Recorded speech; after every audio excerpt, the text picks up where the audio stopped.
Welcome to another session, and in this session I'll be discussing about writing and Clever writing manipulates the audience and their perception. Of course, writing can enhance the illusion of the three dimension. Poor writing can result in video without character, or it makes the video boring. Of course, good writing is critical to quality of the video. So let's start by defining what is writing. Television writing technique is defined as the adjustment and a manipulation of write to meet the technical requirement of the camera while creating a pleasing television picture. So therefore, controlling writing for TV is very critical, and not just for TV, even photography. Then you need to understand the different writing equipment, from reflectors, from the write stud, from the write themselves, which come into different forms. There is the frag, there is a honeycomb grid, there is even the soft boxes and what you call the write banks, umbrellas, the reflectors, and so many other things that we will be focusing on. But let's first discuss about the different basic types of writes and illumination. Of course, there are two types of writes, that is directional and diffused. And there are two types of illumination, that is outdoor and indoor. So let's start with directional. Of course, it illuminates only a relative small area with a distinct beam, and its main purpose is to achieve directional light, which we must use spotlight. In most cases, for directional light, the most common type of light that we use is the spotlight, and it produces a well-defined shadow and produces fast fall, which means that the light area changes rather abruptly in a dense shadow area. So once you focus in an area, it abruptly changes the dense shadow area of the light. Then the second type of light based on the direction is diffused light, which illuminates a relatively large area with a wide indistinct beam. So in terms of the production, it produces soft and defined shadows, and of course it causes slow fall off. Remember, for directional, it produces faster fall off. This one produces slow fall off. So the writing instrument used to emit diffused light, of course, are called floodlight. So in most cases, we usually use floodlight. Right. Then, in terms of illumination, remember I've talked, there are two types of illumination: outdoor illumination and indoor illumination. And mostly it's accomplished by the most reliable source we have, the sun. That is outdoor illumination. But of course, the sun does not always emit the same type of light. This is what you need to know. So for example, in a cloudless day, the sun will emit a highly directional light, like a spotlight.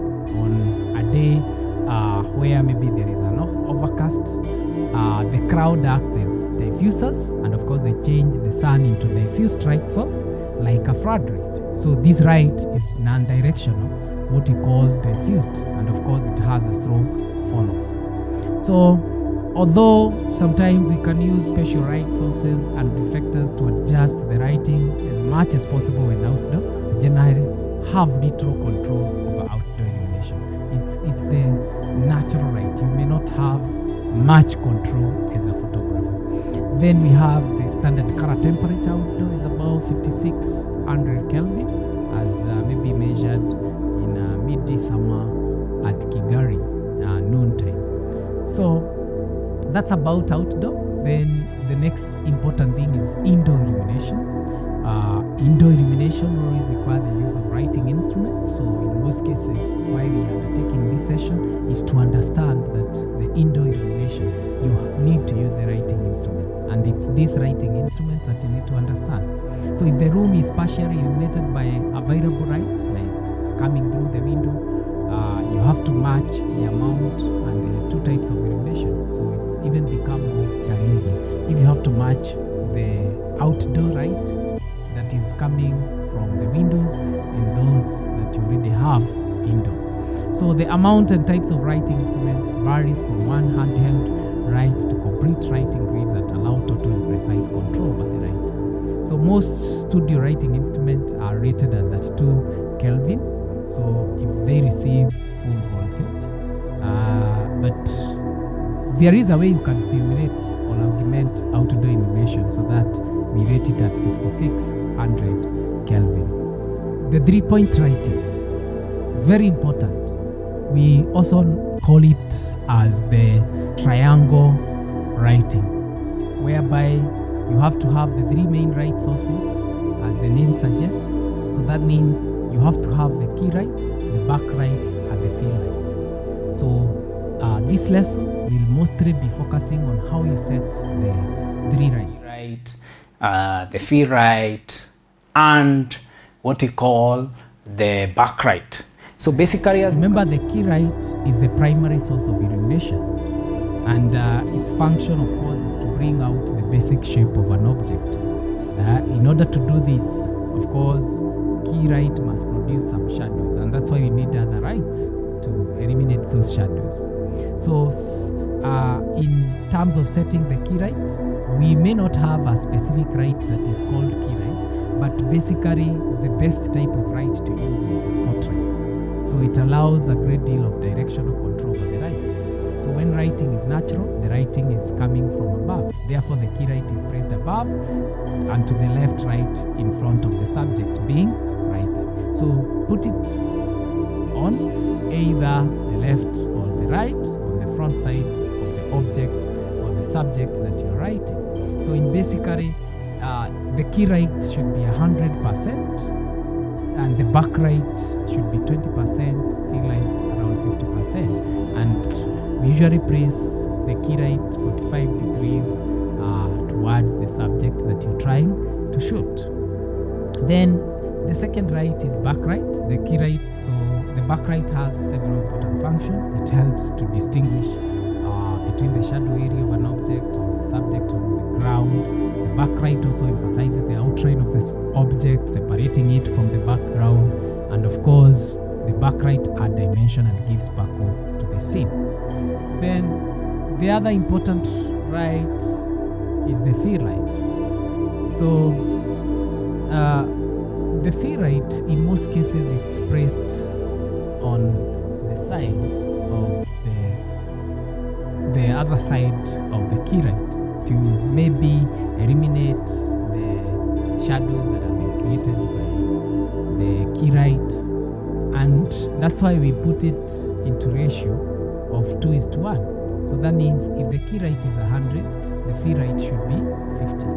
If the key write is 200, the fill write should be 100. That's what you mean by the ratio of key write to fill write is best if it's about 2:1. So that means the key write is twice as bright as the fill write. So the main purpose is to reduce the shadow density, but still maintain enough shadow area to complement rather than to eliminate. So it creates a 3-dimensional. That's the purpose. Maybe another purpose that I may have forgotten of the back write is to mention that sometimes it creates a 3-dimension images. Now, talking of that, there write, fill write, back write, etc. You can see now, if I switch the fill write, I want you to note the difference.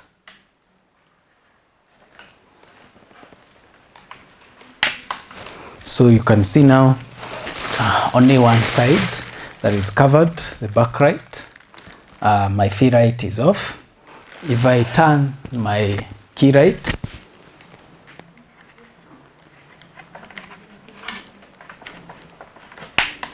so you can see now I'm in a dark place. I'm only using the back write. So if I was to turn off the camera, it will be dark in my studio. And if I turn my key write on,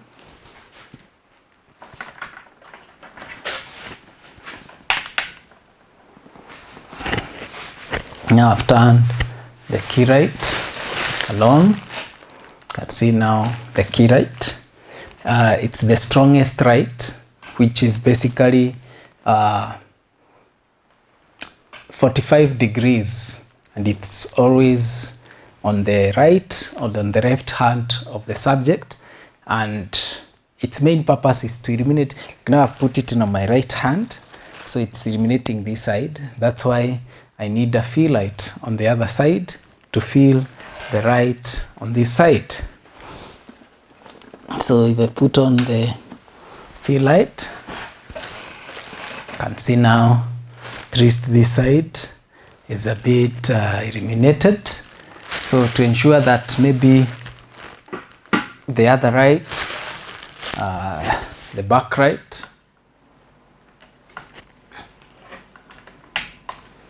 so that's the back right. Different types of writing equipment, and of course, when you talk of studio writing equipment, you're saying the writing instrument and accessories that are necessary to accomplish the studio writing. So there are many. The first one is the spotlight. A spotlight or a spot. It's a device which focuses right in a narrow beam. So spots use movable reflectors device to make the beam narrow or wide. Although its beam, even if its widest point is still not as wide as an angle as a fragment. So a spotlight is an example of a directional right. Of course, we have different types of spotlight. The first one is Fresnel spotlight, the ellipsoidal spotlight, and the Faro spotlight. So the most common, of course, spotlight is the Fresnel, and you'll find it is mostly used in TV studios. And the reason why it's mostly used, it allows maybe it have lamp and reflection that can be adjusted as compared to others. So you can adjust them if you want to use them as spotlight, and sometimes you can also use them as floodlight because you can adjust them. Then we have the ellipsoidal spotlight. This one produces intense and sharply defined lightning. The ellipsoidal spotlight is used primarily for special effect writing. For example, if you want to create a pool of writing reflecting on the studio, for the ellipsoidal spotlight will be the instrument to use. And then we also have what we call Faro spotlight. This type of writing instrument is powerful special effect and spotlight that is primarily to stimulate the theater or stage effect. So this one, the good thing with it, you can either tilt or pan. So you can move the right up and down, that is tilting. You can pan, move the right, left and left. And it's mostly used to follow action such as dancers on the stage, single performance, moving about in front of stage, etc. Then we have floodlights. Floodlights are designed to produce a great amount of diffused light. They are primarily used to slow down the rate of fall-off, produce shadow density, and to provide base light. And then we have scoop. This is one of the most common and popular type of floodlight. It's used maybe because of its shape. It's a very versatile writing instrument that can hold colored gels, which are used to change the color of the light, or screens, which are used to further diffuse the light and reduce the intensity. So you can use them for gels, etc. Then we have broad. This is the last type of studio floodlight, and it's also called the strip or cyclite. It means it's a type of writing instrument used to achieve even illumination of large settings. So as the name suggests, the strip light consists of two rows of 312 incandescent or quartz lamp mounted on long box-like reflectors. So strip sight are used for silhouette lighting. The background must be evenly illuminated, while foreground set pieces remain unlit. So then the other equipment that you may need apart from those, right, like the band doors. So when you need maybe to block certain areas, either partially or totally from illumination, you can use the band doors. So you can use them to block backlight from shining into the camera lens or single lens flares. So you can use band doors. Then frag, it's also another type of direction control device. frags are rectangular metal frames which heat resistant or that act much the same as bundle, except frags are not mounted in what you call directional to the writing instrument. Frags like bundles will block illumination from spilling into unwanted areas. Then you have reflectors, is yet another type of directional control device. And reflectors are usually highly reflecting sheets that bounce back a strong light source onto the object or scene to slow down fall off. So this is to make the shadow more transparent. So sometimes all that is needed to reflect a light source is a white cardboard sheet. So some people who don't have it, you can use it.